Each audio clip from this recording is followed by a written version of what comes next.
SVC 2000 kost op Paas zaterdag definitief de vierde plek alvast binnenhalen door de concurrent op nummer 5 te verslaan. En Kwiek is een van die Venloze ploegen in die vierde klasse D die het goed doen. Alleen maar ploegen aan de oostkant van de Maas treffen elkaar in die vierde klasse D. En Kwiek Venlo is de tegenstander van vandaag. Ze staan op een 5e plek en SVC staat vierde. En dan zijn de belangen van deze wedstrijd meteen duidelijk. SVC heeft wel al een flink aantal punten meer. En ja, een overwinning vandaag betekent dat ze dus in ieder geval al zeker zijn van een vierde plek in de competitie. Maar SVC wil natuurlijk meer. Ze willen de na-competitie halen. En ook om die rijden moet er vandaag gewonnen worden. En SVC gaat flitsend van start. Kijk eens naar de combinatie en de shot en de goal. Het is 1-0 voor SVC. En de doelpuntenmaker heet Paul Simons. Dat is nog eens een flitsende start. We hebben nog, zijn er net goed voor gaan zitten voor deze wedstrijd. En de bal ligt al in het net.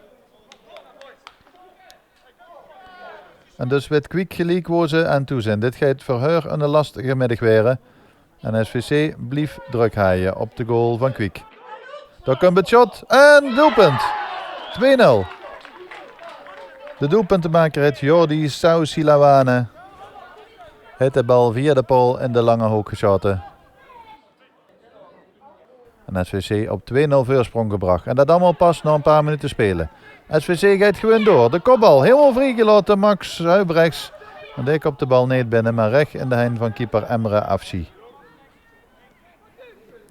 En dan Kwiek in een keer met een spaarzame uitbraak. En zomaar de aansluitingstreffer. 2-1.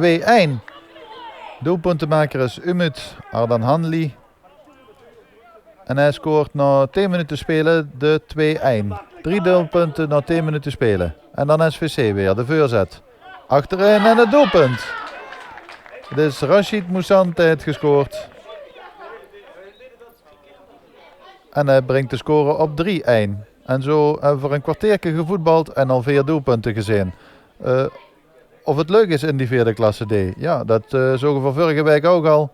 RKWC 1-4 op voorsprong gekomen op ditzelfde veld. En toen alsnog 4-4 verlezen van SVC. Dus het, de verrassing is in de wereld nog niet doet. Het afstandsshot en binnen. Jeffrey Cox heeft gescoord. Brengt de score op 4-1.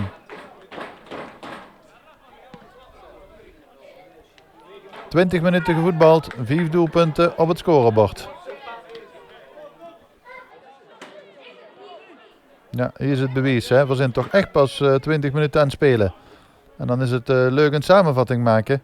Maar als er nou 5 goals is na 20 minuten... wat gaat er dan vanmiddag gebeuren? Het doet spelen. En dat was een grote kans hoor, voor Ayoub Moulay Rashid.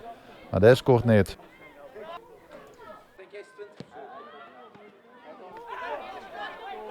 De onderschepping van Rashid Moussant.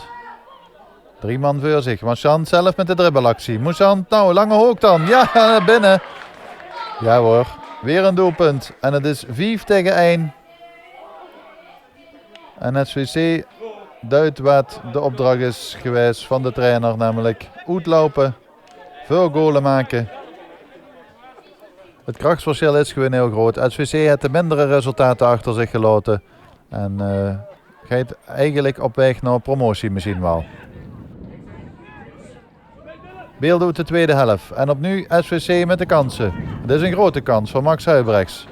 En hij had er geen oog kunnen gemaakt vanmiddag natuurlijk. Als er al 4 in liggen. Maar hij heeft het geluk niet aan zijn zijde.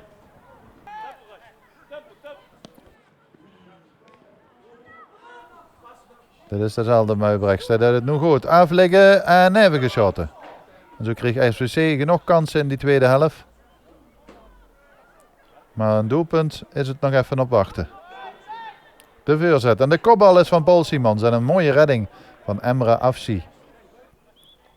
En hij ziet de ene naar de andere aanval op zich afkomen. Want daar komen ze weer. Moussant, nu moet er erin. En daar gaat er ook in. Invaller Brahim Mani net gescoord. En hij bepaalt de eindstand uiteindelijk op 6-1. En SVC kan terugkijken op een... Want we zitten inmiddels in de laatste minuut. Als de spelers teruglopen voor de zoveelste keer om af te trappen, hoeft dat niet meer. En fluit scheidsrechter Bergholz voor de laatste keer. SVC wint met 6-1. Daan Kempen spreekt met een ongetwijfeld tevreden trainer van SVC. Ja, goed, ik denk dat we goed starten. Hè. Na 2,5 minuten kunnen ze vuren met 1-0 Paul Simons. En dan lopen we een groot uit. Hun opdracht is gewoon goed uitgevoerd. 2-0. Moet ik zeggen dat de jongens dat ze dan weer een kans toch weg zo ze een 2-1 terugkomen de wedstrijd. Tenminste qua goals. Maar voor de rest lopen ze gewoon goed uit en tot rust met 4-1. Het jammer is van de hele wedstrijd dat ze niet nog rust nog 8-9 gaan maken. Daar baal ik wel van. De afgelopen wedstrijden gingen best goed, maar had je niet meer hoe dit seizoen kunnen halen? Nou goed, destijds hoe ze heurste stonden, zou ik zo zeggen. En hij heeft er meer uit kunnen halen. Ja goed, ik denk het wel. Maar goed, het feit is dat ze gewoon op deze vierde plaats nog steeds. En dan moest gewoon zorgen dat ze die derde plaats nog eens behouden. Misschien wel de tweede periode. Dan is nog alles mogelijk. Maar goed, we stonden gewoon op een vierde plaats. En proberen voor die derde plaats misschien wel de tweede plaats te gaan. En we zien wel over 4 wedstrijden overstaan. Hoeveel punten heb je nog nodig voor de promotie? Ja goed, promotie is nog heel ver weg. En dan moest natuurlijk nog een competitie spelen. Maar laten we eerst wedstrijd volgende week maar eerst Steven Zweert kijken. En dan kijken we dan weer even verder over gaan staan.